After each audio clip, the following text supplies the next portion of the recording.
Et si votre passion du vélo prenait une nouvelle dimension?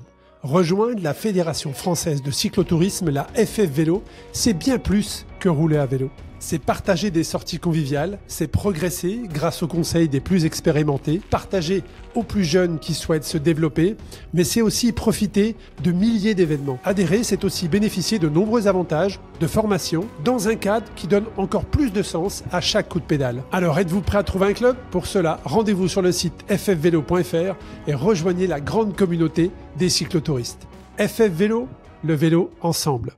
Bonjour à toutes, bonjour à tous, bienvenue sur un nouvel épisode du podcast Tous en selle, un épisode particulier puisque nous est dans la capsule La Story, donc on va raconter l'histoire d'un invité qui pour moi est extraordinaire, incroyable.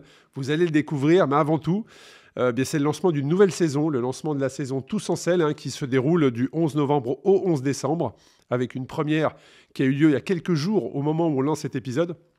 Puisqu'on sort cet épisode normalement le 13 novembre, eh bien le 11 novembre, la première a eu lieu à Poitiers et mon invité sera d'ailleurs présent. Donc peut-être que vous l'aurez découvert, mais en tout cas voilà, il sera présent à Poitiers avec beaucoup d'autres dates également. Il sera présent également au Grand Rex à Paris le 28 novembre, où je serai d'ailleurs également à ses côtés. Mais en tout cas, si vous souhaitez réserver votre place sur une des 50 dates aujourd'hui en France, mais je crois également dans les pays limitrophes, allez sur le site tousencelle.eu. Et vous aurez probablement une date à proximité de chez vous. Eh bien, je vais peut-être laisser la parole à mon invité du jour, Sylvain Dugues. Salut Sylvain. Salut. Je suis ravi, heureux et déjà je te remercie puisque c'est vrai que tu as été hyper agile dans la disponibilité pour qu'on puisse enregistrer. Non, mais c'est vrai que j'ai un planning de fou, donc là, on s'est débrouillé en 24 heures pour arriver à enregistrer. Je confirme que ton planning est vraiment chargé. Quand Sylvain m'a dit, écoute, je suis disponible demain, sinon c'est en janvier, je crois. Ouais, mi-janvier. Je dis, bon, écoute, demain, ça ira. Donc un grand merci à toi. Alors, on s'était déjà rencontrés il y a quelques temps. C'était dans le cadre du podcast Ultra Talk, je crois qu'il y a 2 ans ou 3 ans. C'est ça. Et les choses ont tellement évolué pour toi depuis. On va y revenir, bien évidemment.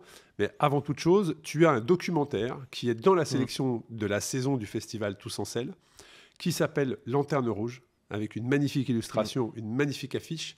Mais avant tout, j'aimerais que tu nous pitches ce documentaire. Lanterne rouge, c'est un documentaire, on va dire une quête de dépassement de soi.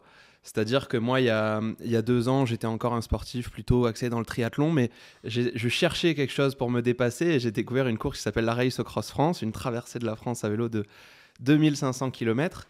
Et du coup, malgré le fait que le vélo, jusqu'à présent, c'était toujours mon point faible, en voulant me dépasser, je me suis dit, pourquoi pas moi, quoi. Alors, je me suis lancé. Et Lanterne rouge, je pense que quand on connaît le cyclisme, on sait ce que c'est. C'est le dernier de la course. Donc, le titre, il va peut-être un peu spoiler des choses qui se sont passées. Mais voilà, moi, j'ai cherché à suivre ce chemin classique avec la qualification, essayer de prendre en expérience jusqu'à l'accomplissement final de la Race au Cross. Et dans ce documentaire, on retrace aussi un petit peu mon histoire personnelle, qui est particulière, on va dire. Alors effectivement, particulière, on en avait parlé dans le cadre de l'épisode, on ne va pas creuser à l'intérieur de cette histoire. L'objectif, c'est de mettre en avant aussi le docu que tu as réalisé, cette histoire dans laquelle tu t'es dépassé. Bien évidemment, on va parler aussi de ton parcours, mais on n'y rentrera pas dans les détails cette fois-ci. Donc effectivement, Lanterne rouge. Alors, je suis un peu jugé parti parce que la course dont tu parles, j'en suis le fondateur et l'organisateur. Et en même temps, je suis l'host de ce podcast. Donc bon, effectivement, une épreuve, on en avait parlé quand je t'avais rencontré, où tu m'avais expliqué que toi, tu avais fait l'Ironman, tu étais devenu l'homme de fer. C'est comme ça que tu l'avais expliqué, que tu communiquais. Au moment où on s'était rencontrés, tu allais tout juste te lancer dans un Tour de France pour rencontrer justement les enfants et parler de ton parcours, de ton histoire que tu vas nous décrire. Donc on était au tout début de l'histoire et je t'avais déjà dit, écoute, si un jour, Sylvain, tu veux te challenger, tu seras le bienvenu sur mon épreuve qui reste au Cross France. Et à un moment donné, on devait échanger sur les réseaux et tu m'as dit, Arnaud, tu penses que c'est possible que je vienne? J'ai dit, écoute, avec grand plaisir. Donc on a suivi la préparation. On a suivi ton évolution. Alors, c'est bien que tu parles de qualification, puisque je ne vais pas spoiler non plus le docu que j'ai vu, que j'ai eu la chance de voir en avant-première. Un grand merci à Antoine de me l'avoir mise à disposition. Et franchement, les images, elles sont... j'en ai eu les frissons, tu vois. Les images sont dingues. Donc, un grand bravo à ton équipe. Tu pourras... merci. Je te laisse... le transmettre. Non, mais voilà, dire aussi quelles sont les personnes qui t'ont accompagné, parce que les images sont juste incroyables. L'histoire est magnifique. Et donc, voilà, moi, j'étais ravi de te voir évoluer à travers à travers cette épreuve. Mais la base, et puis après on rentrera dans qu'est-ce que Kimi, que tu nous expliques le projet. Si tu peux également, je t'ai demandé de pitcher ce docu, je ne vais pas te demander de pitcher ton histoire. Tu as une histoire qui est très particulière, qui est faite de beaucoup de souffrance, d'harcèlement.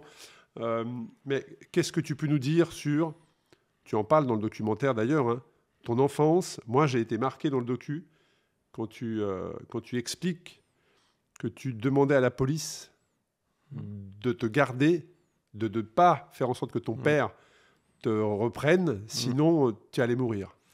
Ouais, bah c'est une histoire qui a démarré dans les violences familiales avec un père qui était très violent.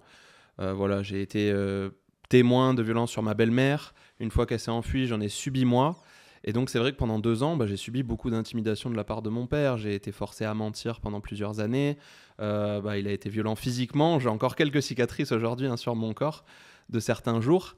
Et c'est vrai que j'ai eu la chance d'être confronté à la police, mais la police m'a pas toujours cru dans mon parcours. Alors c'est quelque chose qui a été compliqué. Derrière ce parcours, même si j'ai été éloigné de lui par la justice, je suis tombé en obésité au moment de l'adolescence, j'avais un vrai mal-être, ma maman était seule à la maison, donc c'était dur d'avoir des contacts. Et puis, ça en est découlé le harcèlement scolaire sur les années collège, lycée, avec une violence particulière surtout sur les années lycée. Et au-delà de tout ça, je pense que voilà, c'est vrai que moi, dans ces années-là, j'avais un manque de confiance qui était énorme, quoi. J'étais pas capable de me regarder dans le miroir. Les autres me détestaient, mais moi, je me détestais. Et donc, ça a été un parcours très long pour arriver à reprendre confiance en moi au fur et à mesure des années. Est-ce que tu parles de confiance en toi? Moi, j'allais te poser la question, quand tu te retournes justement sur ça, et quand on voit aujourd'hui tout ce que tu as fait, tu es au contact aussi de beaucoup d'enfants. Déjà, qu'est-ce que tu pourrais dire à l'enfant que tu étais il y a quelques années, qui était dans ces moments difficiles? Moi, j'aurais bien aimé entendre... À plusieurs étapes, parce que effectivement, ça se résume pas en 6 mois, tout ce que tu décris. C'est plusieurs années de ta vie. Mais qu'est-ce que tu pourrais lui dire aux différentes étapes? Ouais, je pense que surtout à partir de l'âge de 10-11 ans, c'est là où j'ai eu le plus de violence avec mon père. J'aurais bien aimé qu'on me dise tu vas t'en sortir, mais ça va prendre plus de temps que ce que tu penses. Parce que j'ai vraiment subi aussi cette pression du monde d'adultes, où les adultes, ils veulent qu'on s'en sorte de suite, tout de suite. Il faut voir les médecins, il faut voir les psychologues. Et moi, c'est vrai que c'était une phase de ma vie où j'étais pas prêt à sortir de tout ce que j'avais vécu. Alors, jusqu'à l'âge de mes 16 ans, qui est vraiment le moment où j'ai commencé à découvrir le sport, pratiquer et reprendre un peu confiance en moi, j'ai vraiment subi cette pression du monde extérieur, de me dire mais je suis pas en train de m'en sortir, je me regardais dans le miroir, je me détestais, pourquoi j'y arrive pas, j'essayais de faire des efforts, ça marchait pas. Donc vraiment, je pense, j'aurais aimé me rassurer à l'époque en m'accordant cette notion de tu vas t'en sortir mais ça va prendre du temps, quoi. Déjà décharge-toi de ce poids-là, tu vas pas t'en sortir de suite. Et puis, quand tu penses que tu vas t'en sortir, peut-être que ça prendra encore un peu plus de temps. Ouais, ça ne sera pas l'ardoise magique, quoi. Ça ne va pas se faire comme ça. Il va falloir étape par étape. Bon, en tout cas, voilà, les choses prouvent aujourd'hui que tu as accepté les choses comme elles étaient, mais toujours avec cette résilience et l'envie de t'en sortir. Et puis, tu fais la promotion magnifiquement à travers aussi ce documentaire. C'est que le sport t'a permis de relever la tête, t'a permis de te redresser et puis d'aller de l'avant. Parle-nous justement de cette association que tu as lancée il y a 3 ans maintenant, à peu près, environ 3 ans, qui est cette association Kimi. C'est ça, alors quand je l'ai lancée il y a 3 ans, elle s'appelait Agir pour devenir, puis déjà elle a évolué, elle s'appelle maintenant Kimi. Donc Kimi, c'est un mot familier japonais qu'on accorde à un camarade de classe bienveillant. Alors quand on découvre mon histoire, on comprend pourquoi. J'ai eu un jeune qui m'a tendu la main, qui m'a aidé, qui a fait barrière face au harcèlement scolaire et qui m'a proposé d'aller courir. Et tout simplement, en fait, on s'est dit qu'on allait gagner plus de temps à essayer d'aller convaincre des jeunes de tendre la main, d'aider d'autres jeunes, plutôt que de juste aller faire du curatif et d'aider des jeunes qui sont au fond du trou. Quelqu'un qui fait d'ailleurs, qui court avec toi maintenant. C'est ça, qui court régulièrement avec moi. Alors, lui, il a d'autres projets plus dans l'ultra-trail. Mais c'est vrai que dès que je repasse dans ma ville d'enfance, à Montpellier, on a tendance à pratiquer ensemble, quoi. On relève des défis un petit peu insolites dès qu'on en a l'opportunité. Et quand on s'est rencontrés, tu étais au tout début. Donc tu partais avec cette association justement à la rencontre. Tu faisais un tour de France justement des écoles pour expliquer ton parcours et mettre en garde, mais aussi donner beaucoup d'espoir. Entre le moment où on s'est rencontrés aujourd'hui, il s'est passé quoi? Parce que j'ai l'impression que tu as un agenda aujourd'hui de ministre. Presque. mais il s'est passé quoi? Quels ont été les accélérateurs? Le côté sportif, on le verra après, mais vraiment juste concentré sur cette association, les leviers qui ont fait qu'aujourd'hui, ça s'est accéléré. Tu rencontres des milliers de jeunes, on en parlait juste avant d'ouvrir les micros. C'est 20 000 enfants que tu as rencontrés. Voilà, explique-nous ce parcours, s'il y a eu des accélérateurs, quels ont été ces accélérateurs? Alors oui, j'ai passé le cap des 20 000 cette semaine, jeune sensibilisé, mais avant ça, moi je suis parti juste avec ma petite voiture, sillonner les routes de France, trouver des petites écoles. Les accélérateurs que j'ai eus, déjà, c'est les mains tendues des personnes que j'ai rencontrées sur mon chemin, parce que en démarrant, quand on s'est rencontrés il y a 2 ans, moi je dormais dans ma voiture quand il faisait moins 1 degré parce que j'avais pas 50 € pour me payer l'hôtel. La journée, j'allais derrière intervenir, j'essayais de faire un peu de sport à côté. Je courais à l'épuisement, et puis au bout de quelques mois, il y a des gens qui m'ont tendu la main un petit peu partout en France. J'ai compris que je devais pas avoir honte de demander de l'aide.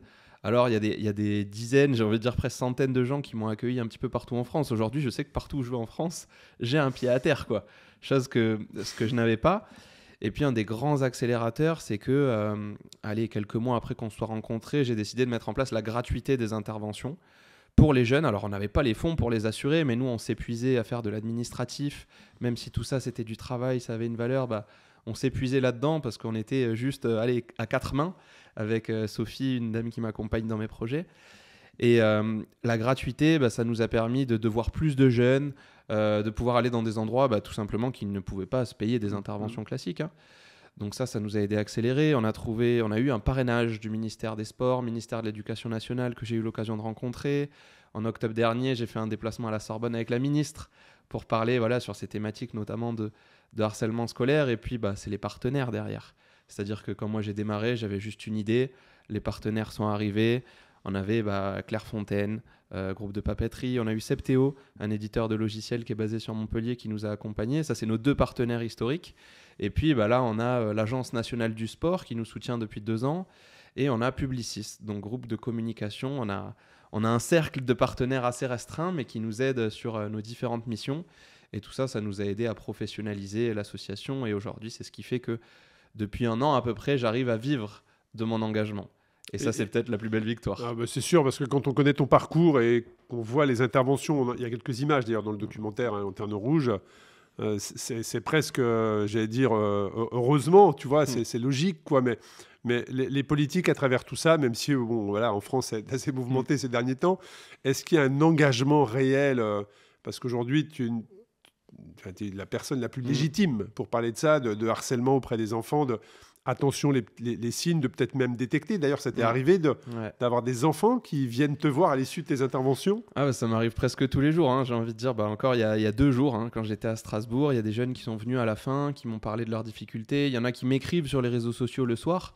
Donc je sais aujourd'hui que la parole, elle est légitime. Ça, j'ai aucun doute. Après, maintenant, sur l'engagement au niveau ministériel, nous, nos budgets, ils sont couverts à 80% par des partenaires privés et 20% par des subventions. Donc on parlait de l'ANS.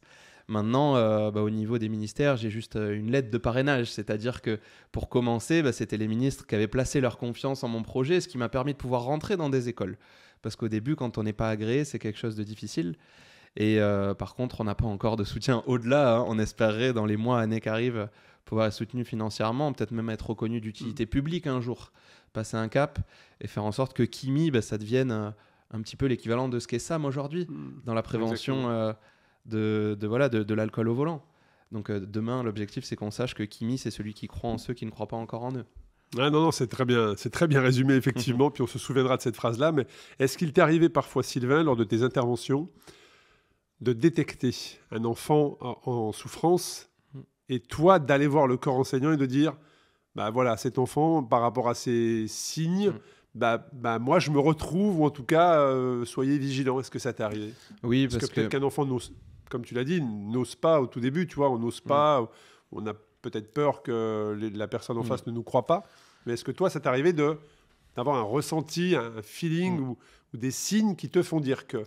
Les signes, je les ai parce que moi, déjà, la première chose, quand j'arrive, je dis qu'il n'y a pas de tabou. Donc, je parle de tout sans filtre. Et c'est vrai que sur certains sujets de mon histoire, je peux voir des visages qui peuvent se décomposer, des regards, des sourires ou des moments, du coup, plutôt des jeunes qui se renferment. Donc ça, je peux arriver à le transmettre. Et puis, j'ai des jeunes qui viennent parler directement. Pour ceux qui n'arrivent pas à parler, des fois, au niveau des primaires, on organise des ateliers d'écriture, de dessin. Ça leur permet d'exprimer des choses, parce que parler, c'est dur, on est souvent rattrapé par les émotions. Et le relais avec le corps enseignant, il se fait évidemment, puisque nous, on n'a pas encore la capacité de pouvoir proposer des psychologues ou un suivi dans l'année. C'est un objectif à plus long terme. Mais du coup, on s'appuie sur les relais qu'on a. Donc, c'est les infirmières souvent qui sont en première ligne. Derrière, ça va être les assistants sociaux qui sont présents aussi. Et donc, on réoriente. J'ai encore l'exemple d'il y a 2 jours. Là, j'ai une jeune qui est venue me voir à la fin. Et il y avait une enseignante à côté. Elle disait « Ah, bah, faudra que tu ailles voir l'assistante sociale. » Et moi, je lui dis « Non, non, non. Vous avez entendu l'histoire. La jeune, elle est venue, elle a parlé. Maintenant, c'est entre vos mains. C'est à vous de le transmettre. Si elle n'est pas là aujourd'hui, déjà qu'elle a fait l'effort de nous parler, il ne faut pas qu'elle refasse l'effort. C'est-à-dire, ça y est, elle nous a donné sa confiance et maintenant, nous, on doit aller à fond, quoi. On ne doit pas perdre ces jeunes qui parlent. Donc, ça m'arrive malheureusement trop souvent, hein, j'ai envie de dire, mais à chaque fois, ça me rappelle que je suis au bon endroit. Moi, j'ai des moments où ça m'est déjà arrivé d'arriver dans ma voiture, de pleurer, quoi, parce que on se dit, j'espère que ça a servi au moins à quelque chose, quoi. Mais moi, je dis souvent que je fais un métier où je noterai le résultat dans 10 ans quand je serai au départ d'une course et que j'aurai un gamin qui viendra me taper sur l'épaule, quoi. Ouais, qui me dira, tu te souviens pas de moi, mais moi, je me souviens de toi, quoi. Ouais, génial. Non, mais génial. Moi, j'invite tout le monde à aller sur le site tousenseul.eu et de regarder où est-ce qu'il y a une date d'un prochain festival et vous verrez, entre autres, alors les autres documentaires sont bien évidemment, vont vous faire voyager. Mais celui-ci a une saveur quand même particulière, Lanterne Rouge. Allez, je crois d'ailleurs que le teaser est disponible sur le site tousenseul.eu. On a le teaser qui fait une petite minute, donc qui est très dynamique et qui retrace bien ce que vous allez découvrir. Et alors, justement, on va arriver sur le contexte sportif. Quel a été le déclencheur, Sylvain, pour toi, de te redresser, moi, ce que j'appelle se redresser, tu vois, c'est retrouver confiance, ou en tout cas, se dire, peut-être qu'à travers le sport, je vais pouvoir m'épanouir et retrouver confiance en moi. Donc, il y a cet étudiant dont tu parlais, cette personne qui t'a tendu la main pour déjà mettre une barrière au harcèlement scolaire. Et à quel moment le sport est arrivé ? Je pense que le sport, il était là déjà dans mon enfance. Quand j'étais victime de violence, mon père, les seuls moments de calme qu'on avait, c'est quand il regardait du sport à la télé. Et donc, je pense que j'ai commencé à... Tu t'es dit déjà inconsciemment que le sport était... Et puis moment d'apaisement. J'ai commencé à consommer du sport de manière à me protéger un petit peu parce que je savais qu'il était calme à ce moment-là, que j'allais être épargné.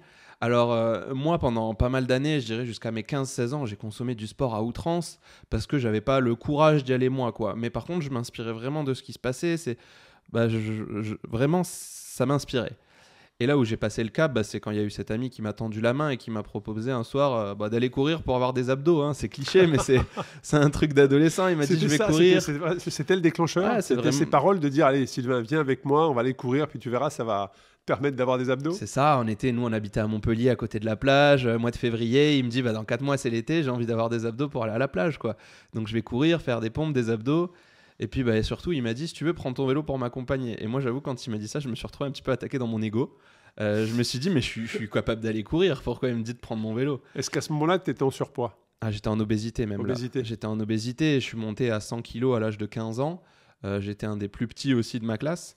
Donc c'était un vrai défi, quoi. Nous, on a couru 400 mètres le premier jour. Mais ce que j'ai aimé, alors ça a été le sport parce que ça s'est passé comme ça. Mais j'ai aimé être avec quelqu'un, quoi, partager un moment. Rompre l'isolement que j'avais à la maison et puis même avec les autres jeunes de mon âge. Là, j'avais trouvé petit à petit un ami. Ce que tu dis me fait penser, je vais noter pour pas oublier, mais ça me fait penser à une question, une suggestion en fin d'épisode. Donc ça, c'est le premier geste. Le premier jour, tu cours 400 mètres. C'est ça. Par fierté, tu prends pas le vélo. Tout ça va finir par faire un Ironman. C'est ça. Combien de temps après ? 3 ans après, à peu près. Non, 4 ans. 4 ans, parce qu'il y a le Covid qui est passé au milieu. Et c'est vrai que ça a été un chemin quand même accéléré, parce qu'on le fait pas généralement. Oui, mais bien sûr, on le fait en accéléré, mais en tout cas, toujours est-il qu'entre le moment où tu es en obésité, comme tu l'as dit, et 4 ans plus tard de faire un Ironman, déjà, le parcours, il est remarquable de par sa motivation, sa résilience. Tu savais nager ? J'allais plus à la piscine parce que j'avais peur d'enlever le t-shirt, quoi. Non, mais voilà, ça t'a fait sauter plein de barrières. Ouais. Quelle était la motivation, Sylvain, pendant ces 4 années ? Est-ce que c'était « je vais faire un Ironman pour retrouver un corps d'athlète » Est-ce que je vais faire un Ironman pour me prouver que je suis capable, moi, d'être un Ironman ? Quelle était la motivation première ? Moi, je pense qu'au tout début, quand j'ai commencé, la motivation, c'était de faire taire les critiques. C'est-à-dire que je supportais plus d'être harcelé tous les jours, d'être moqué, dévalorisé. Et puis au fur et à mesure des années, j'ai compris que je devais pas le faire pour eux, quoi. Et c'était vraiment moi pour me prouver. Alors, il y a cette phrase qui est marquante dans mon histoire où j'ai dit vous verrez, Fat Man deviendra Iron Man. Exact. Et en fait, j'avais la rage, quoi. Moi, c'est vraiment, je dis, j'avais la rage des fois quand je regarde comment je me comportais, comment je m'entraînais. Enfin, j'étais en études et derrière, j'allais nager de 18h à 20h. Je faisais du vélo jusqu'à 22h dans mon garage et je courais. Tu avais un niveau d'engagement. J'étais à fond, quoi. Ouais. Et même quand je regarde, ça me fait peur. Je me dis comment j'ai fait pour faire ça à l'époque. Mais j'avais la rage. C'est vraiment le terme, quoi. C'est ça qui m'a tenu. Est-ce que c'est pas... Alors, ça veut dire que tu voyais les effets sur ton corps plus les entraînements avançaient, c'est-à-dire que tu voyais que ton corps retrouvait une forme, tu voyais tes muscles, tu te sentais mieux. Est-ce que tout ça, tu l'as ressenti au fur et à mesure de ton parcours ? Ouais, je l'ai ressenti et pas de manière linéaire parce qu'avec l'obésité, j'avais du trouble du comportement. J'ai passé des phases où j'ai complètement arrêté de manger parce que j'arrivais pas à perdre malgré le sport. Il y a d'autres phases où j'ai repris du poids. Mais globalement, c'était quelque chose qui me faisait du bien, quoi. J'ai trouvé un vrai groupe d'amis derrière. J'ai commencé à m'inscrire dans un petit club de course à pied. Au fur et à mesure de mes études, je me suis raccroché à des groupes de triathlètes. Et donc, ça a remis le lien social également. C'est ça, de plus se retrouver tout seul, de partager avec du monde. Moi, c'est ce que je préfère. Aujourd'hui, quand je retourne à mon club de course à pied, j'y vais pour parler, quoi. J'y vais pas parce qu'il faut courir. Et quel était le regard des autres ? Est-ce que tu as vu le regard des autres changer à travers le fait que tu refasses du sport ? Je pense qu'il y a des gens... Tu consommes le sport, pardon. Ouais, il y a des gens qui m'ont valorisé. C'est-à-dire qu'avant, j'étais pas du tout valorisé, on me rabaissait dans l'établissement. Ouais. Et là, quand j'ai commencé à courir, moi, j'ai eu la chance de tomber dans un petit club de course à pied de village, quoi. C'était pas du tout un truc de performance. Et donc, c'est des gens qui étaient vraiment là pour m'accompagner. Le plus jeune, il devait avoir 40 ans, quoi. Et donc, j'étais vraiment couconné un peu. Il y a tout le monde qui m'aidait, qui me disait « Allez, viens courir avec nous, tu vas pouvoir le faire ». Et j'avais vraiment des figures paternelles et maternelles hyper inspirantes qui m'ont valorisé. Derrière, forcément, quand on commence à perdre du poids, déjà, mon regard, il a changé. Et puis, il y a d'autres jeunes de la classe aussi qui ont commencé à comprendre que c'était sérieux, quoi, quand je disais Fat Man deviendra Iron Man, que peut-être ça allait se passer. Est-ce que le fait de l'avoir annoncé, à un moment donné, tu t'es dit, maintenant, j'ai plus le choix, il faut y aller, quoi. C'est ça. Moi, je pense que j'ai toujours besoin d'annoncer les choses. Je me mets la pression et puis après, je marche à la pression. Et donc, j'y vais. Là, dès le premier jour, j'avais mis Fat Man deviendra Iron Man sur les réseaux et c'est une phrase que j'écrivais tous les jours, quoi. Ouais, je me souviens de ça. Donc, je me souviens de ça. Que vous partiez en gravel, en bikepacking ou que vous rentriez du boulot le soir, chaque détail compte. Des pneus adaptés, une sacoche bien placée, une chaîne impeccable, c'est là que Cyclable entre en jeu. Que ce soit pour une escapade en pleine nature ou traverser la ville, tu peux tester et personnaliser ton vélo avec des experts et des professionnels cyclables dans 83 magasins en France et en Suisse. Parce qu'un vélo bien préparé, c'est tout simplement plus de plaisir, plus de kilomètres et surtout plus d'aventures. Et moi, quand tu me parles comme ça, que tu m'expliques ton parcours, je me dis, mais est-ce que le corps enseignant dans l'établissement dans lequel tu étais n'a vraiment rien vu ? Est-ce que tu es retourné parler ce que tu fais aujourd'hui, Oui. c'est-à-dire tu parcours la France pour parler aux enfants. Est-ce que tu es retourné dans l'établissement dans lequel tu étais jeune ? Alors, dans le corps enseignant, j'ai eu de l'aide, j'ai envie de dire, au directeur de primaire qui, lui, a pu m'aider à trouver un collège qui était mieux que mon collège de secteur, notamment parce qu'il savait qu'il y avait les violences familiales. J'ai eu un prof de sport qui m'a beaucoup aidé au collège, qui a été pour moi une figure paternelle. Ça fait bizarre que tu dises « il savait ». Il savait parce qu'il a été confronté aux violences. Moi, dans mon histoire, il y a la police qui est venue me chercher à l'école, il a été menacé par mon père. Et ça, c'est une des victoires, c'est que je suis retourné sans parler dans mon école primaire et le directeur était toujours là. Et donc c'était super émouvant. C'était très très fort, très émouvant de retrouver ce directeur, de parler. Moi, il m'a expliqué des choses que j'imaginais même pas. Lui aussi avait subi des pressions de mon père. Enfin, il était là le jour où il m'a amené en haut de l'école. J'avais 4 policiers avec moi dans la pièce qui m'ont descendu dans la voiture de police. Enfin, c'est pas commun, quoi, d'avoir un jeune comme ça. Donc lui, il s'en souvenait. Moi, je me souvenais de lui aussi. Il avait pu m'aider. Ta grand-mère s'exprime dans le documentaire. Ma grand-mère a été très importante. Elle était là ce jour-là. Et pour elle aussi, c'est une victoire de voir ce chemin, quoi. Alors, dans mon collège, j'y suis pas retourné. J'ai pas eu de contact. Mais ce qui est marrant, c'est que j'ai retrouvé une CPE dans une intervention qui était au collège. Et là, j'ai pas eu le bon exemple. Parce qu'elle m'a ignoré complètement. Alors, j'ai pas eu le bon exemple avec cette dame-là qui m'a même pas parlé, alors qu'elle savait que C'était dans la phase où elle était ma CPE. Et par contre, je suis retourné intervenir dans mon lycée où là, ils ont été plutôt bienveillants, ils m'ont accueilli et l'intervention avait encore plus d'impact parce que tout le harcèlement qui s'est produit, j'ai pu leur décrire exactement. Les jeunes savaient où c'était, comment, le contexte. Et voilà, après, moi j'ai eu de l'aide surtout d'un prof de sport au collège. J'ai eu pendant 4 ans un prof principal qui m'avait incité à m'inscrire à l'AS. Et au bout de 2 ans, il m'avait aidé à trouver un club sportif en dehors. L'AS, c'est l'association sportive. Et je pratiquais pas mal du badminton à cette époque-là. Donc même si c'était pas suffisant pour me transformer physiquement, ça m'aidait d'aller tous les midis, extérioriser un peu cette rage et de participer aux petites compétitions, quoi. Et par contre, au lycée, je pense que j'ai des profs qui ont vu, qui n'ont pas agi. On était dans une classe très virulente, quoi. Est-ce que tu as de l'animosité envers ces personnes-là, ou tu te dis, voilà, je m'en suis sorti, c'est l'essentiel, ou Aujourd'hui, j'ai plus de rage, hein. Je l'ai eu forcément à un moment donné, hein, que ce soit envers mes harceleurs, mon père ou le corps enseignant, parce qu'on se dit comment c'est possible de subir tout ça. Mais moi, j'ai appris justement, je pense, quand j'ai fini cet Ironman, c'était vraiment ma reconstruction. Donc j'ai tourné la page. C'était le point de départ. Le point de départ, c'était pas quand tu t'es lancé ce défi. Ton point de départ à toi, c'était quand tu as franchi la ligne. Moi, je dis souvent, quand on est jeune, on nous dit vous allez devenir adulte à 18 ans, quoi. Mais moi, je suis devenu adulte le jour où j'ai terminé l'Ironman parce que j'avais confiance en moi. J'étais capable de m'affirmer.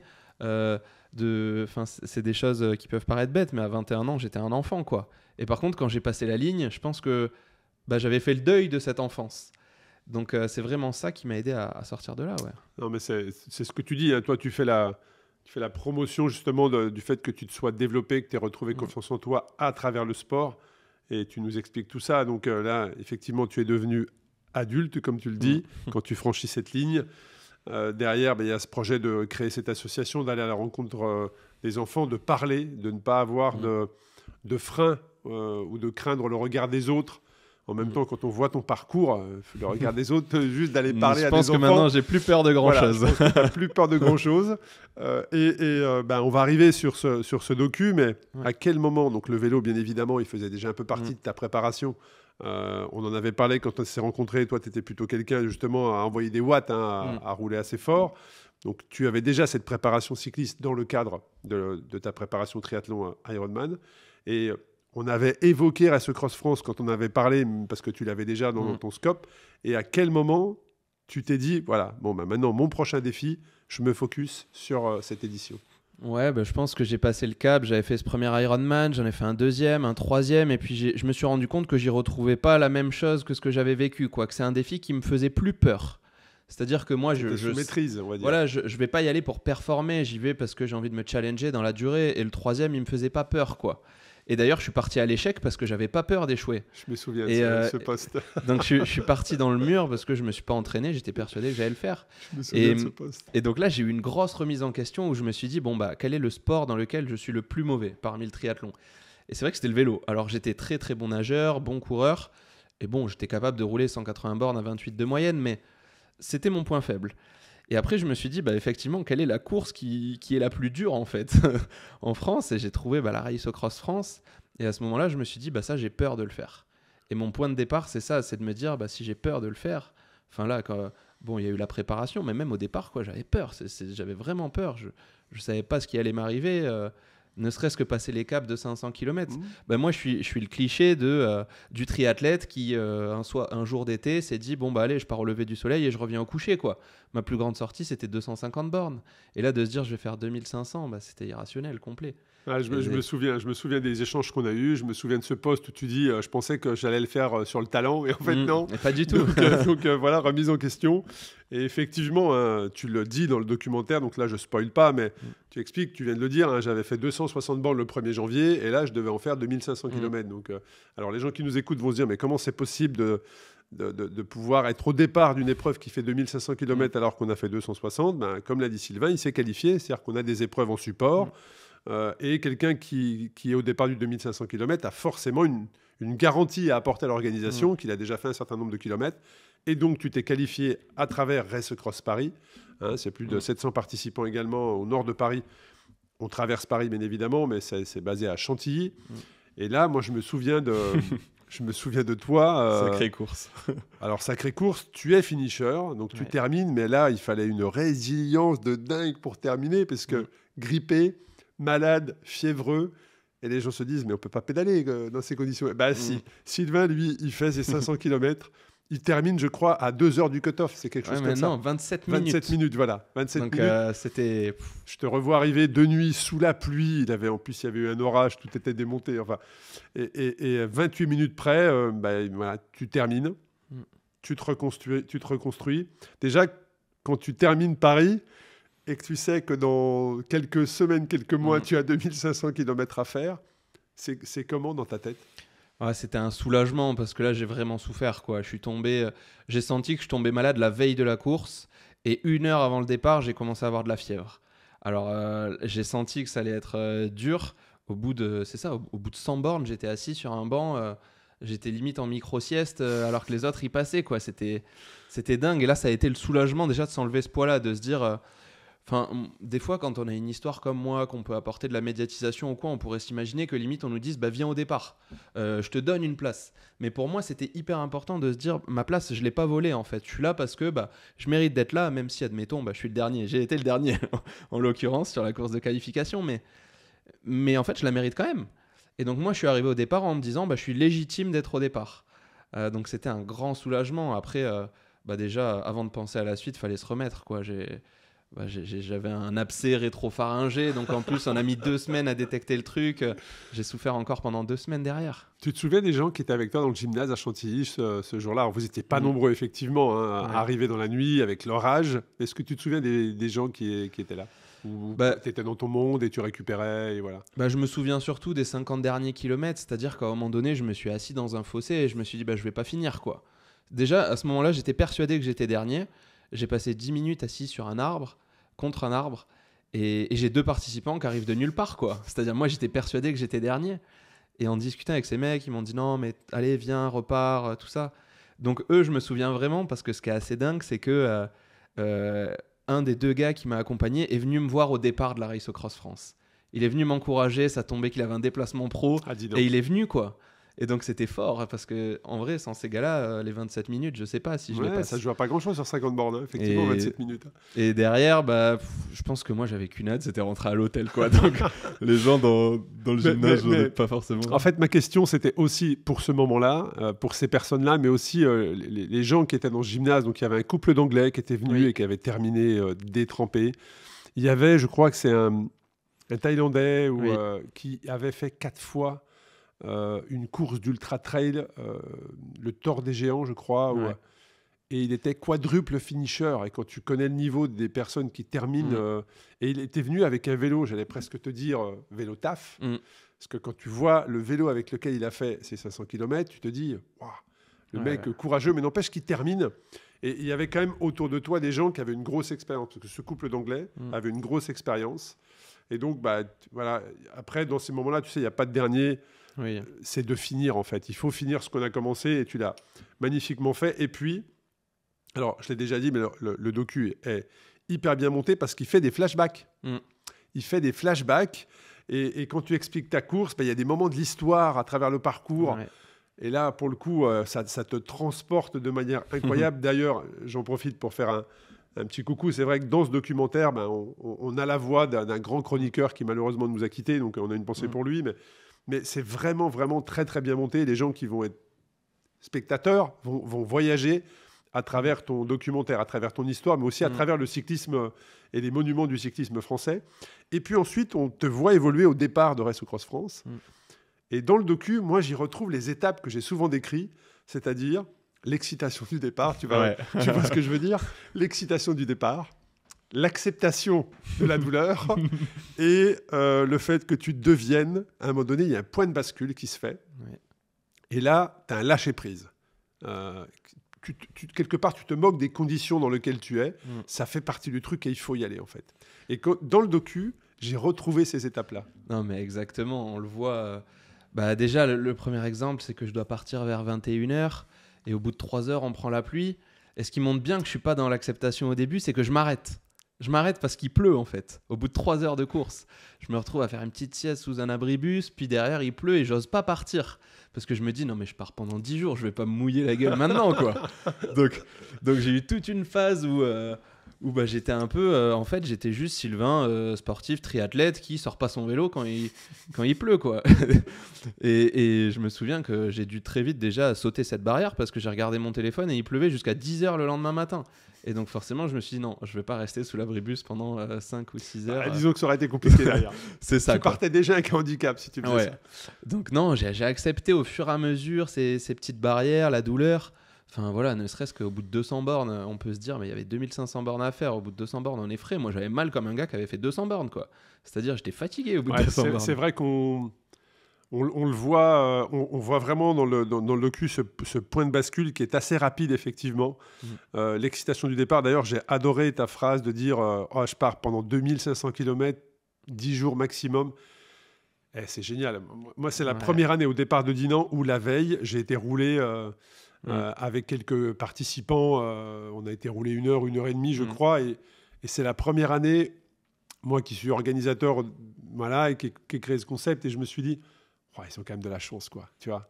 2500 km, et tu as 10 jours pour les faire, alors tu en as certains qui veulent aller très vite, et qui terminent en moins de 6 jours, tu en as certains qui veulent aller très vite, et qui finissent pas, parce que justement, ils veulent aller plus vite que ce que leur corps supporte, et donc, ils abandonnent, alors que s'ils auraient été plus lents, ils auraient terminé. Et puis, tu as des gens qui, comme toi, ont peur, en fait. Ça impressionne. Moi, quand j'ai fait 5000 aux US, j'étais terrorisé au départ. Je comprends parfaitement. J'avais peur et j'étais parti très, très, très lentement. Avec le recul, c'était une erreur. Et tu le dis dans le docu, il faut essayer de rester... même si tu es un peu en queue d'épreuve, il ne faut quand même pas trop détacher, tu vois.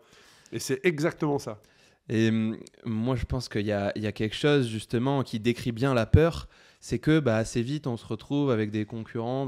C'est pas des concurrents, c'est des participants, on va dire. Exactement. Qui sont à nos côtés parce qu'on se croise 2-3 fois dans la journée. Et moi, je pense que pendant plusieurs jours, en fait, je discutais avec ces gars-là. Les gars, ils me racontaient, ils avaient déjà fait 1000-2000 bornes. Donc, entre guillemets, moi, j'étais à peu près avec eux. Je me suis dit, je suis bien, quoi. Je garde ce rythme-là. Et parfois, j'aurais peut-être pu faire plus. J'aurais peut-être pu me lancer dans ma course, mais je pense que pendant 3-4 jours, j'étais bloqué, quoi. J'étais bloqué avec eux parce que pour moi, c'était rassurant d'être avec ces gars-là. Jusqu'à peut-être, on parle justement de ce moment où on se met à dire, je m'en fous de tout, quoi. Exactement. Ça y est, moi, il y a un soir, j'ai dormi dans les chiottes publiques, quoi. C'est-à-dire, je voulais rouler toute la nuit pour éviter un orage. J'avais pas pris assez à bouffer. Je fais une hypoglycémie et je me dis, on est dimanche 2h du mat et en fait, j'ai rien à bouffer. Demain, je vais rien trouver, donc je vais dans le mur, quoi. Et j'ai trouvé qu'un toilette publique. Donc c'est quelque chose d'assez dingue, et peut-être qu'il y a des moments où j'aurais dû faire le saut, quoi.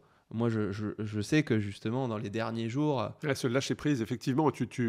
Les gens qui l'ont déjà vécu comprennent parfaitement ce dont on parle. Les gens qui ne l'ont jamais vécu se disent « Mais c'est quoi ce point de bascule ?» À un moment donné, effectivement, je pense que le terme « lâcher prise » est le bon. C'est-à-dire que tu l'as dit, tu te moques, en fait. Il pleut, c'est pas grave, il pleut, quoi, tu vois. Il fait nuit, c'est pas grave, il fait nuit. Je suis équipé pour. Enfin, il y a vraiment... alors, c'est presque... Il faut arriver à se faire confiance. Alors, c'est exactement ce que je voulais dire. Je pense que c'est à mi-chemin entre le lâcher-prise et j'ai confiance, je trouverai une solution.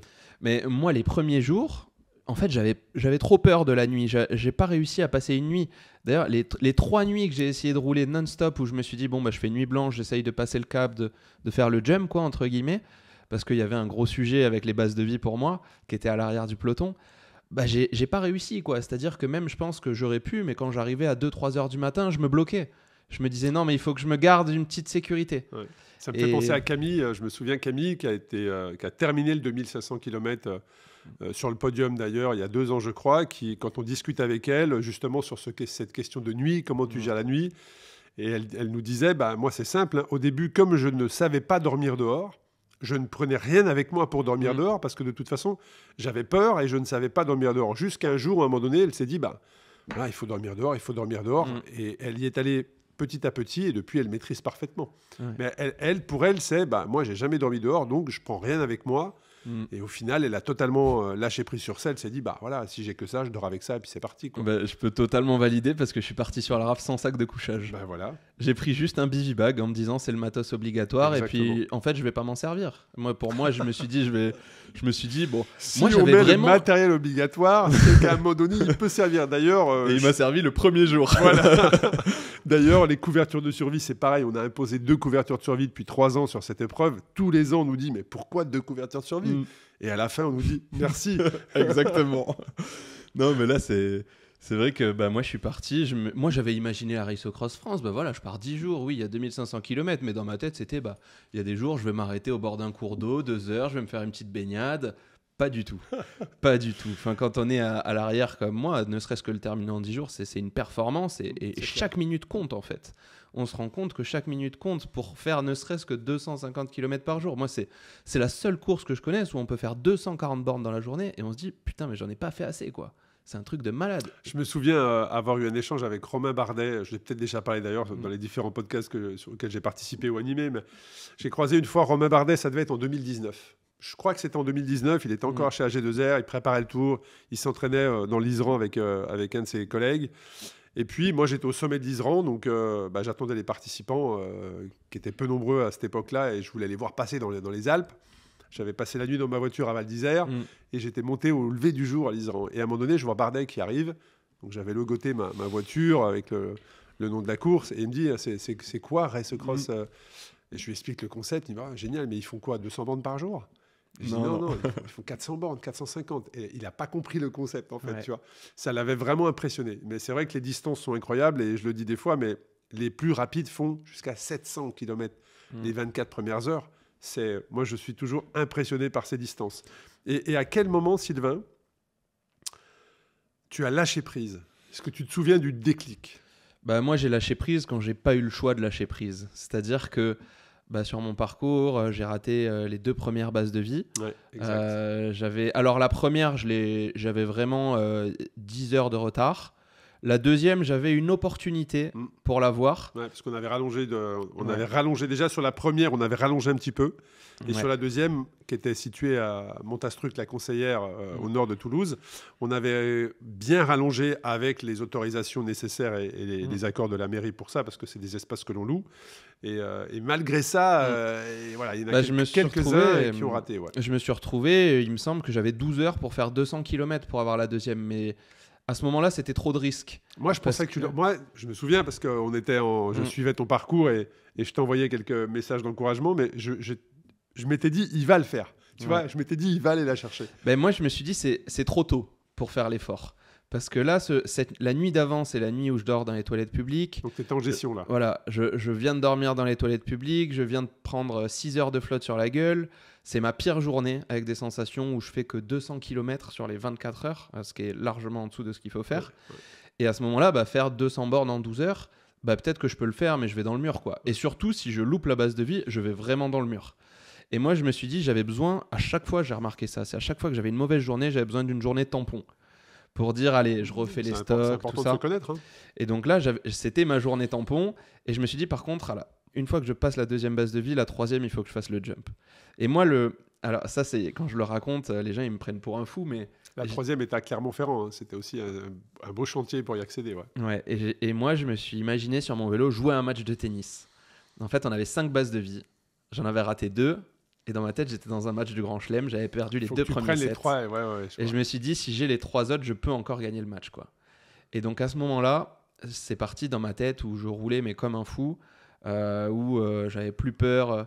Et j'ai vraiment commencé à m'affirmer aussi dans l'ultra. C'est-à-dire que tout était clair. J'arrivais, mais ne serait-ce qu'à l'hôtel, hop, allez, ça allait vite, il n'y avait plus de distraction, il n'y avait plus 5 minutes à envoyer un message aux familles. Là, ça y est, c'était la course. C'est ça que j'aime dans l'ultra, moi. Il fallait y aller. Quand tu pars comme ça avec tes sacoches, donc tu as tes idées au départ. C'est-à-dire, je vais mettre ça ici, ça, je vais le mettre là, ça, je pourrais accéder comme ça dans cette poche-là. Et puis, tu te rends compte qu'au bout de 2 jours, il y a des choses qui ont bougé sur ton vélo. Ouais. Tu as trouvé tes habitudes. Ça, finalement, non, ça ne va pas là, c'est mieux ici. Et qu'au bout de 2-3 jours, comme tu le dis, tu as des automatismes. C'est assez impressionnant. Ouais, il y a des choses. Et puis, on se dit assez vite, en fait, ce dont je ne me suis pas servi pendant 3 jours, je ne vais pas m'en servir, quoi. Et donc, moi, j'ai des trucs que je pouvais jeter. J'ai commencé à jeter, qui n'étaient pas obligatoires. À un moment donné, j'ai vu, j'embarquais trop de bouffe. Pareil, j'ai dit, là, je me fais confiance, en fait, en ma capacité à trouver des choses sur le chemin. Et je me suis affirmé vraiment petit à petit, quoi, dans ce match de tennis où il fallait gagner à tout prix ce 3e set.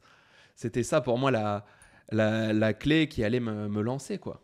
Est-ce que la communauté d'ultracyclistes a été une belle découverte pour toi? Ah bah pour moi oui, parce que déjà les gens qui me doublaient en fait connaissaient mon parcours. J'étais assez fasciné. Il y a des gens qui m'encourageaient des fois, mais au 4e, 5e jour, quoi, des gens que j'avais pas vus. Et à chaque fois il y avait un petit mot. Donc j'étais. Et puis en fait c'est des frères d'armes, quoi. C'est-à-dire que quand on croise un participant au bout de 4 jours, c'est comme si on croise de la famille, quoi. C'est vrai, on se retrouve dans une supérette ou quoi, on respire, on fait ah c'est bon, ça fait du bien, quoi, d'avoir un petit mot, on se recroise. Moi je me souviens, j'avais avec un Portugais qui s'appelait Guilherme, pendant 4 jours, on s'est croisés, recroisés. Oh, on avait noué une vraie relation, quoi. C'était des fois on restait 5-10 minutes ensemble, puis on se relâchait, mais on savait qu'on allait se retrouver le lendemain. On a vu de très belles amitiés naître sur nos épreuves et sur les villages d'arrivée. Les échanges sont... on voit que les gens sont contents de se retrouver, partagent des choses ensemble. Et les derniers week-ends d'arrivée sont toujours des très très bons moments. Ouais, puis des fois par hasard on roule. Moi je me souviens d'un soir où je roulais. Il y a 2 gars qui me rattrapent, puis en discutant on se rend compte qu'on a réservé le même Airbnb, quoi. Et donc on se retrouve à manger ensemble le soir. On n'est pas dans les mêmes chambres, mais le lendemain matin on se réveille à la même heure en petit déjeuner, puis je repars un peu avant eux, tu vois. Mais c'est sympa aussi, quoi. Il se passe des trucs qu'on n'imagine pas. Et comment se termine l'aventure? Donc tu parlais de ces 5-7 du Grand Chelem. Ouais. Tu as perdu les 2 premiers. Est-ce que tu remportes les 3 derniers? Alors les 3 derniers, non. Je les remporte pas. Puisque je pense que cette image mentale qui m'a galvanisé pendant le dernier jour et demi pour atteindre cette 3e base de vie m'a écrasé. Au moment où malheureusement, j'ai pas réussi à atteindre cette 3e base de vie parce que... Alors, je pourrais être très réducteur et dire que j'ai fait une hypothermie. J'ai fait une hypothermie, mais c'est la conséquence de plein de choses qui se sont passées, du retard accumulé.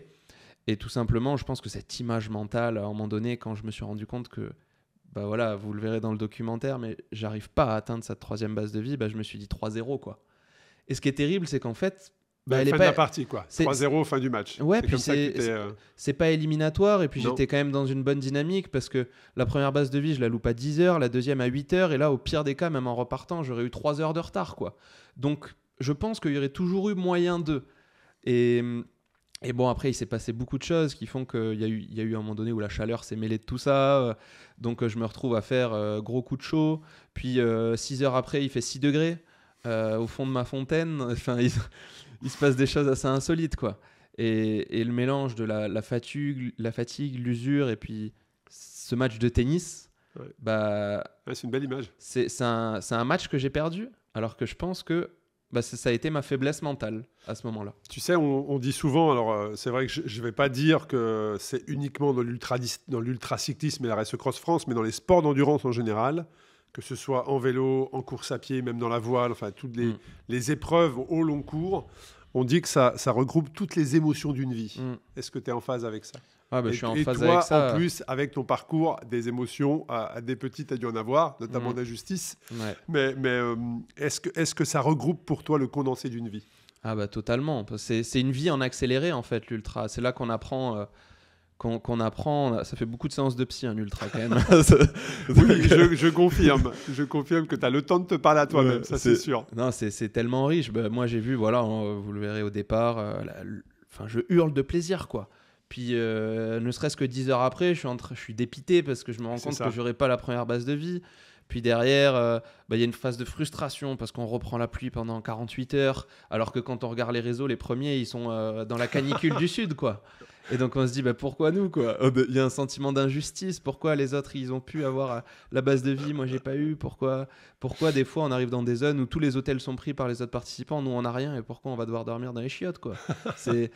Donc on vit tout ça. Et puis c'est comme quand tu arrives dans une boulangerie, pourquoi il n'y a plus de part de flan? Oui, mais ils sont tous passés. C'est vrai que c'est frustrant, quoi. Je comprends. Et puis après y a ce truc, comme on en parlait tout à l'heure, il y a une libération au 4e jour. Il y a tout qui revient, quoi.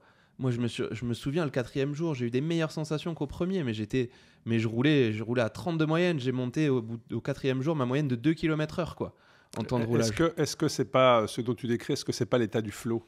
Tu sais, le fameux état de flow. Alors, j'ai rencontré des spécialistes du cerveau pour qu'ils m'expliquent ça. Et en fait, ils m'expliquent justement que l'état de flow, déjà, on peut pas le déclencher. Si tu cherches à le déclencher, tu l'atteindras jamais. Que c'est lié aussi à la fatigue. Est-ce que tu as connu cet état de flow où Bah Je là, suis porté. ouais, voilà, Mm. c'est ça. Ouais, bah là, il y a eu le 4e jour où je me suis senti porté partout. Je me suis senti porté par le vent parce que j'ai eu pour la première fois la météo qui a été en ma faveur dans la redescente dans le sud. On avait un léger vent de dos. Moi, j'étais bien, j'avais plus de douleur, je roulais. Enfin voilà, tout était rapide, facile. Je m'arrêtais dans les bars, je prenais des glaçons, je me les mettais dans le dos pour lutter contre la chaleur. Ça prenait 2 secondes, Tout puis je était repartais. fluide. Tout était fluide. Et là, j'ai vraiment commencé à m'affirmer, tout en sachant que la deuxième base de vie arrive après et que je la loupe. Mais je savais que la suite... Mm. Et c'est ça qui est frustrant, parce qu'on se dit, bah oui, je perds le match de tennis, mais en fait, à ce moment-là, on se dit, mais ça y est, j'y étais, quoi. C'est-à-dire, quand on arrive au 6e jour, on se dit, mais j'avais tous les éléments en main pour aller au bout maintenant. C'est à partir du moment où on se dit que je commence à savoir comment faire que ça nous échappe. Ouais, Et c'est ça qui est frustrant, mais c'est aussi ça qui donne envie d'y retourner. Alors justement, ce qui veut dire, est-ce que tu seras au départ cette année pour prendre ta revanche sur essayer de remporter les 5, tu vois, les 5-7? Ah, mais évidemment, là, j'ai d'autres ambitions, j'ai tellement appris. Moi, je dis que j'ai plus appris en 6 jours qu'en 6 mois de prépa, quoi. C'est-à-dire que... Oui, c'est-à-dire qu'en fait, sur un 2500 km et une épreuve qui fait 2500 km, qu'est-ce qui prépare à cette épreuve? Moi, je le dis souvent, c'est de la faire une première fois. C'est-à-dire, fais-la une première fois, et c'est la meilleure préparation. Après, ça marche, tu remportes tes 5-7 ou pas, mais en tout cas, tu auras l'excitation du départ, les premières douleurs, le lâcher-prise, de savoir à quel moment, ça y est, c'est parti, tu es vraiment dedans. Et tout ça, tu l'as connu. Donc maintenant, tu vas y retourner en ayant déjà ces sensations-là. Ouais. Et après, le parcours, la météo, ça, on ne peut pas prévoir. Mais en tout cas, tu sais déjà dans quoi tu t'engages. Et pour moi, l'ultra, je l'ai toujours dit, ce n'est pas du one-shot. C'est-à-dire que quand tu fais de l'ultra en vélo, il y a tellement de choses à apprendre, tellement de choses à maîtriser. Et l'expérience est tellement importante que si tu le fais en one-shot et que tu ne remportes pas les 5-7 sur le premier coup, c'est dommage, quoi. C'est dommage. Ouais, moi, je me souviens. Et en fait, quand j'ai abandonné, je me suis dit, mais c'est tant mieux, quoi. Parce que j'aurais réussi ça en 6 mois et en fait, j'avais tellement plus à apprendre, quoi. Là, depuis, je suis déjà reparti avec mon vélo, faire des 450 km. Je suis parti 2-3 jours, je dormais dans la rue. Et en fait, j'aime bien ça, quoi. Et donc, je me dis, j'ai vraiment l'opportunité d'y retourner. Moi, ça me plaît. Je pense à un livreur suisse à Genève qui, dans le cadre de sa préparation, justement, pour des épreuves d'ultra-distance, 1 jour par semaine, dort sur son balcon. Okay. C'est-à-dire qu'il dort sur son balcon pour s'habituer au bruit extérieur, à la fraîcheur, à la chaleur. Et 1 soir par semaine, il dort sur son balcon. Voilà, c'est histoire de s'habituer. Donc, je comprends je comprends un petit peu ce que tu dis. Est-ce que... Alors, tu as traversé une partie de la France, tu as fait 1600 km. C'est là que le parcours s'est arrêté cette année en 2025. Est-ce que la France est belle? Elle est magnifique. Moi, j'ai découvert des endroits. Voilà. En fait, ce que j'ai adoré, c'est qu'il n'y a pas 1 mètre que j'avais parcouru à vélo avant la course. C'est-à-dire que on est passé par des petits chemins. Les régions, je ne connaissais pas. Ou alors j'avais roulé, mais en tout cas sur les routes même, je n'étais jamais passé. Il n'y a aucun endroit que j'avais déjà fait à vélo, alors que j'en vois du pays. Parce qu'avec mon tour de France des établissements scolaires... Je confirme que tu m'as partagé ton agenda, je confirme que tu vois du pays. Ouais. Et en fait, malgré le fait qu'il y a 2500 km, il n'y a aucun moment où je me suis senti en danger sur la route parce qu'on passait sur des petites routes. Et non, c'est magnifique. Moi, ma région préférée, c'était Tours. J'ai été surpris par la Creuse aussi. La Creuse, je m'attendais pas du tout, quoi. Quand on parle de la Creuse, on se dit ça donne pas envie. Mais c'était formidable. En plus, ça correspond à cette phase où j'étais un peu dans l'état de flow. La redescente vers le sud, moi, le sud, c'est mon pays. Donc, c'est quelque chose que j'ai adoré. Je me suis senti chez moi, quoi, quand j'arrivais à Toulouse. Et le mur de Bretagne? Et le mur de Bretagne, je m'en souviens, mais non, je m'en souviens en bien. Parce que franchement, je me suis bien marré dans le mur de Bretagne. Je me suis pris en fait pour un cycliste professionnel, quoi, quand je l'ai monté. Je me suis remémoré toutes ces images du Tour de France dans mon enfance. Et le Pas de Pérol, qui était le premier, j'ai envie de dire, vrai col du Tour de France, de la Race Cross France, et du coup le dernier pour moi, premier et dernier, agréablement surpris parce que je venais de traverser une journée horrible qui avait nécessité dans l'après-midi 4-5 heures d'arrêt dans les pharmacies pour essayer de me réhydrater, tout ça. Je le monte mais facile, quoi. Je le monte facile avec un... C'est bizarre de se dire qu'on est en capacité à monter comme ça des ascensions incroyables facilement, et on se dit, mais attends, j'étais fatigué au bout de 200 km, c'est impossible qu'au bout de 1500, 1600, je sois bien dans une ascension. Eh bien, si. Ouais. Le corps a des réserves incroyables, et vous verrez que parfois, au bout de 1000, 2000, même 3000, pour ceux qui vont plus loin, parfois on se sent bien et mieux qu'au bout de 150 ou 200 km. Ouais, et puis même là, j'étais dans l'état de flow à nouveau. C'est-à-dire que moi, je me souviens, j'ai mis ma petite musique pour monter en boucle pendant toute la montée. Avec le coucher de soleil qui arrivait, je voyais que ça... Et puis ça passait tout seul, quoi. Et les odeurs c'est... Les odeurs du lever de les odeurs de boulangerie, j'ai envie de dire. Non, les levées de soleil, les couchers de soleil. C'est fascinant, quoi, parce qu'on repart. Déjà, souvent, on se couche après le coucher de soleil. Ouais. Et puis, on essaye. Moi, à un moment donné, je me disais, je me lève avant le coucher de soleil pour borner, mais aussi parce que j'ai envie de le voir, quoi. Ouais, c'est Et il y a toujours ce petit moment où on a les larmes, quoi. Alors, moi, je pleurais pas, mais je sentais, quoi. Ça serre le cœur. C'est vraiment... et c'était un moment d'espoir, de se dire, putain, mais peut-être je vais le faire, quoi. Putain, en vrai, si je le fais, mais c'est un truc de fou, quoi. Et je me souviens vraiment de ces moments-là. Et alors là, le coucher de soleil sur le pas de Pérol, c'était incroyable. Il y avait des couleurs, c'était orange, c'était... C'est souvent des moments qui marquent. Hein. Les levées, les couchers de soleil, c'est souvent des moments qui marquent et qui accompagnent une aventure. Tout comme la musique, tu le disais, ça veut dire que tu as une musique qui... si aujourd'hui, la musique dont tu parles, je te la remets, tu te reprojettes dans ce moment-là. Exactement. J'avais mis la ritournelle de Sébastien Tellier, qui est une musique juste au piano. Je la mets régulièrement en boucle comme toi. Et donc, je l'ai mis pendant toute la montée et c'était incroyable, quoi. Il y a des moments comme ça où on se rappelle. Non, j'étais fasciné. Qu'est-ce que tu peux dire, Sylvain, aux personnes qui nous écoutent et qui hésitent qui ont un parcours identique au tien, qui n'osent pas parler ou qui ont déjà parlé? Et qu'est-ce que tu peux dire à ces gens-là par rapport à ton parcours et tout ce que le sport t'a apporté? Moi, je dirais que j'ai une conviction personnelle, c'est que le seul moyen qu'on a de grandir en tant qu'homme ou femme sur cette terre, c'est en faisant des choses qu'on a peur de faire. Puisque quand on confronter à soi-même. Voilà, de se confronter à soi-même, de se confronter aux peurs qu'on a. Parce que quand on se confronte aux peurs, en fait, on se dépasse, quoi. On va chercher quelque chose de nouveau, on dépasse nos limites, nos seuils de douleur. Et puis forcément, on apprend à se connaître. Et le fait d'apprendre à se connaître, ça permet d'avoir plus confiance en soi. Donc toutes ces petites peurs au quotidien, et puis même les grandes peurs, quand on parle de Race Across France, on parle de grandes peurs. Il faut y aller, quoi. Il faut y aller et c'est ça qui nous aide à nous sentir mieux, je pense. Bon, génial. Vous avez vu, on n'a pas spoilé du tout le documentaire. J'espère qu'on vous a donné envie d'aller le voir. Où est-ce que tu seras présent sur le festival Tous en Selle? Alors, je vais attaquer directement avec la projection à Brest, à Quimper. Je vais essayer de faire 8 dates avec le Grand Rex. Je serai beaucoup dans le sud, Marseille, Toulon, Nîmes, Avignon, Montpellier. Et puis, je vais peut-être essayer d'aller à Annecy parce que je me dis que c'est quand même une terre de sport.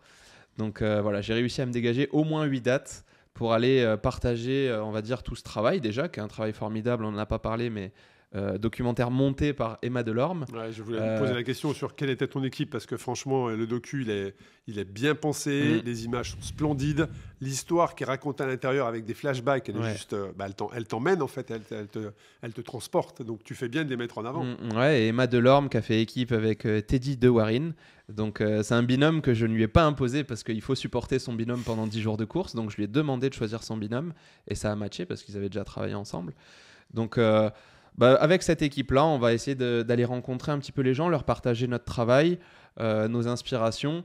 Et puis, je pense si on peut embarquer quelques personnes aussi et leur dire qu'ils viennent au départ avec nous l'année prochaine, ça rendrait le truc encore plus fort, quoi. Alors donc, il y a cette échéance, effectivement, d'être au départ le 18 à Hendaye, cette fois-ci, et non pas à Dinan. On ne sera pas en Bretagne, mais on sera au Pays Basque, à quelques mètres de l'Espagne, puisqu'on est vraiment au bord de mer, pour lancer ce départ de la 9e édition. Mais c'est quoi la suite pour toi? C'est toujours traverser la France à la rencontre des enfants, c'est développer l'association. C'est quoi la suite pour toi? La suite, c'est que là, j'arrive au bout de 2 ans de Tour de France de l'engagement et j'avoue que c'est quelque chose d'épuisant.